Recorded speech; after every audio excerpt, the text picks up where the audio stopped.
9월 21일 월요일 새벽 기도회를 하나님께 드리겠습니다. 찬송가 284장 찬송하겠습니다.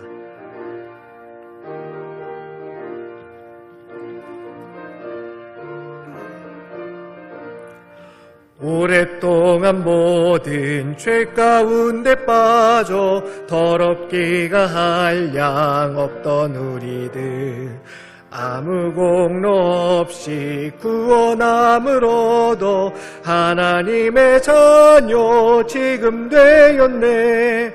주의 그 사랑 한량 없도다. 찬송할지어다 예수의 공로. 주의 그 사랑 한량 없도다. 찬송할지어다 예수의 공로.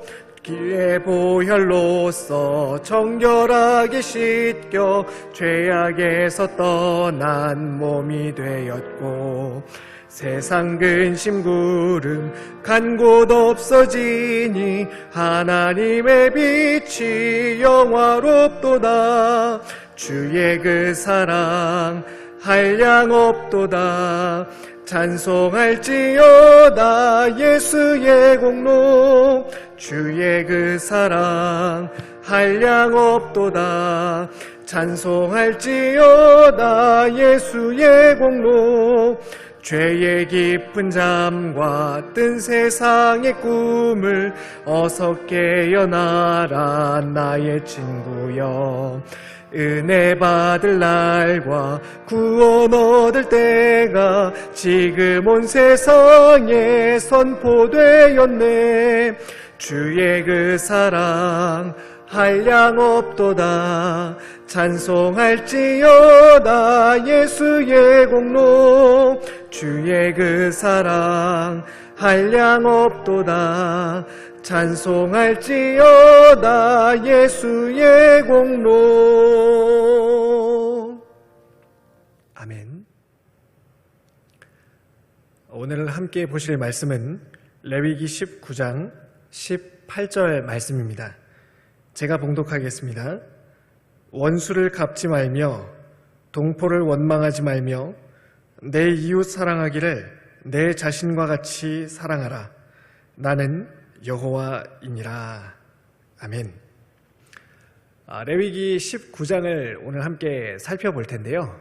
레위기 19장의 주제는 가장 처음 등장하는 1절과 2절에 잘 나타나 있습니다. 우리 1절과 2절을 같이 한번 읽어보도록 하겠습니다. 여호와께서 모세에게 말씀하여 이르시되 너는 이스라엘 자손의 온 회중에게 말하여 이르라. 너희는 거룩하라. 이는 나 여호와 너희 하나님이 거룩함이니라. 아멘. 성경은 하나님이 거룩하시기 때문에 하나님의 백성인 너희 이스라엘도 거룩하라고 말하고 있습니다. 여기서 거룩하라는 말은 너희가 날 닮았으면 좋겠다는 그런 요청이 아닙니다. 아주 강력한 명령입니다. 따라서 하나님의 백성에게 거룩이란 선택의 문제가 아니라 반드시 갖춰야 하는, 신자가 반드시 갖춰야 하는 꼭 필요한 덕목입니다. 이를 두고 주님은 나의 최고봉을 쓴 저자인 오스왈드 챔버스 목사님은요, 인간의 궁극적인 목표는 행복이나 건강이 아니라 거룩함이다라고 말했습니다. 그렇다면 거룩이란 무엇일까요? 하나님께서 하나님의 백성들에게 이토록 강조하고 있는 거룩이란 도대체 무엇일까요? 좀 더 구체적으로 말해서 거룩한 삶을 산다는 것은 도대체 무엇을 말하는 것일까요? 이를테면 거룩한 삶이란 하루 중 대부분의 시간을 성경을 읽고 기도를 하는 데 사용하는 그러한 삶을 이야기하는 것일까요? 아니면 세상과 분리되어서 은둔 생활을 하는 것이 거룩한 삶일까요? 그것도 아니라면 말할 때 점잖은 어투로 성경 구절을 많이 인용하는 그런 삶이 거룩한 삶인 것일까요? 아마 그 당시에도 누군가가 이런 질문을 했던 것 같습니다. 그리고 아마 많은 사람들이 이와 같은 질문을 해왔을 것입니다. 그리고 그 질문에 답하듯 19장은 거룩한 삶이 무엇인지 조목조목 우리에게 잘 설명해주고 있습니다. 이것을 간단하게 정리해보면요, 19장이 내다보는 거룩한 삶은 크게 4가지로 나뉘어집니다. 첫 번째로 하나님께 열정적으로 예배하는 것, 두 번째로 이웃을 사랑하는 것, 세 번째로 법정에서 정의를 실현하는 것, 그리고 네 번째로 거짓과 우상을 피하는 것이라고 나눠 볼 수가 있습니다. 그러니까 레위기 19장이 말하는 거룩한 삶이라는 것은요, 하나님께 열정적으로 예배하는 삶입니다 라고 말할 수 있다는 것입니다. 또 거룩한 삶이란 거짓과 우상을 피하는 삶입니다 라고도 말할 수 있다는 것입니다. 그리고요, 거룩한 삶이란 이웃을 사랑하는 삶입니다, 법정에서 정의를 실현하는 삶입니다 라고도 말할 수 있습니다. 그런데 고개가 좀 이렇게 갸우뚱해지지 않으시나요? 거룩한 삶이란 하나님을 전심을 다해서 우리의 온 마음과 온 힘을 다해서 예배하는 삶이고, 거짓과 우상을 피하는 삶이라는 데는 전혀 어색함이 없는데요, 거룩한 삶이란 이웃을 사랑하는 것이다, 거룩한 삶이란 법정에서 정의를 실현하는 것이다 라고 하니까요, 왠지 모르게 좀 어색하게 들리는 것 같습니다. 그런데 이것이 레위기 19장이 우리에게 말하고 있는 주제입니다. 성경이 말하는 거룩이란 삶과 떨어지지 않습니다. 오히려 참 거룩한 삶이란 삶의 구석구석에 아주 구체적인 행동으로 나타나게 되는 것입니다. 우리 14절과 13절 두 구절을 함께 보도록 하겠습니다. 같이 한번 읽어보겠습니다. 13절, 14절입니다. 너는 내 이웃을 억압하지 말며 착취하지 말며 품꾼의 삭슬 아침까지 밤새도록 내게 두지 말며 너는 귀먹은 자를 저주하지 말며 행인 앞에 장애물을 놓지 말고 내 하나님을 경외하라. 나는 여호와이니라. 아멘. 여기 나오는 억압당하고 있는 이웃, 그리고 아직 품삯을 하루 일당을 받지 못한 품꾼, 그리고 청각장애인은 모두 사회적인 약자들입니다. 또 레위기 19장에서는요, 부모, 동포, 형제, 이웃, 거류민과 같은 단어들이 자주 등장하는 것을 볼 수가 있습니다. 이렇게 구체적으로 언급되는 이웃들은요, 모두 오늘 여기 내가 살고 있는 삶의 터전에서 마주치는 사람들이다라는 공통점을 가지고 있습니다.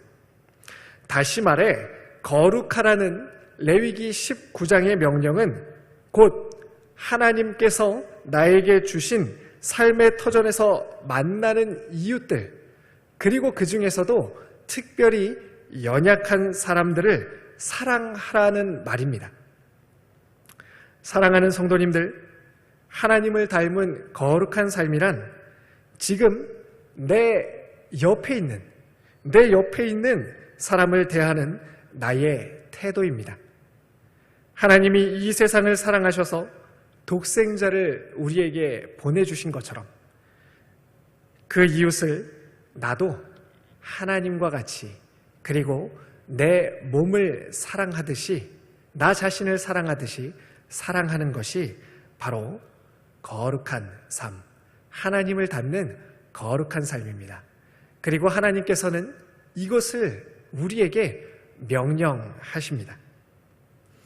그러면요, 마지막으로 아주 구체적으로 오늘 하루 동안 어떻게 하면 거룩한 삶을 살 수가 있을까요? 두 가지 적용을 좀 우리가 같이 하면 좋겠는데요. 첫 번째는요, 가정에서 아내와 남편이 서로 사랑받는다고 느낄 만한 선물을 한번 준비해 보시면 좋겠습니다. 메시지 한 통, 간식 하나도 좋습니다.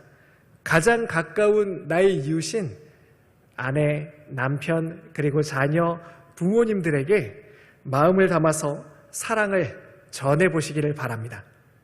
그리고 두 번째로요, 직장에서, 학교에서, 또 매일 머무는 곳에서 나의 도움이 필요한 이웃이 있다면 그 필요를 채워주시기를 바랍니다.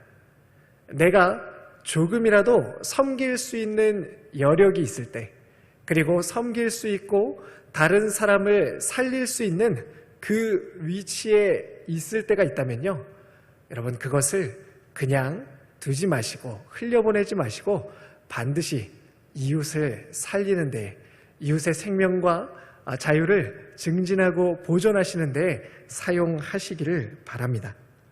그래서 이러한 삶이 세상 곳곳에, 그리고 우리의 삶의 터전들에 쌓이고 쌓여서 오늘도 우리의 거룩한 삶을 통하여서 고통하는 세상이, 또 아픔으로 깨어져 있는 가정이 사랑으로 덮어지기를 간절히 축원드립니다.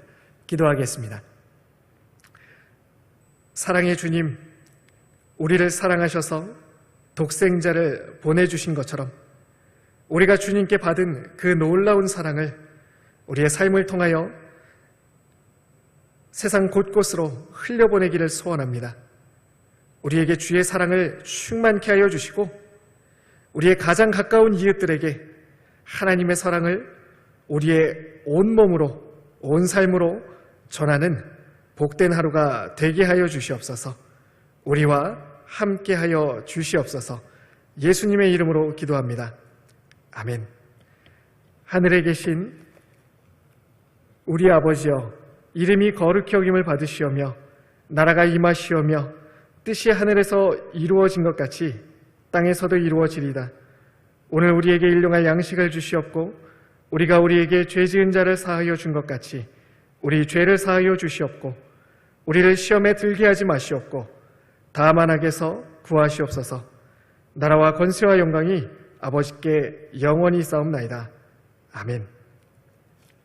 오늘 말씀을 기억하시면서 또 우리 주변에 여러 가지 문제들로 신음하고 고통하고 있는 이웃들을 기억하시면서, 그리고 하나님께서 우리 교회에 주신 1만 성도의 비전을 기억하시면서 이 시간 함께 기도하도록 하겠습니다.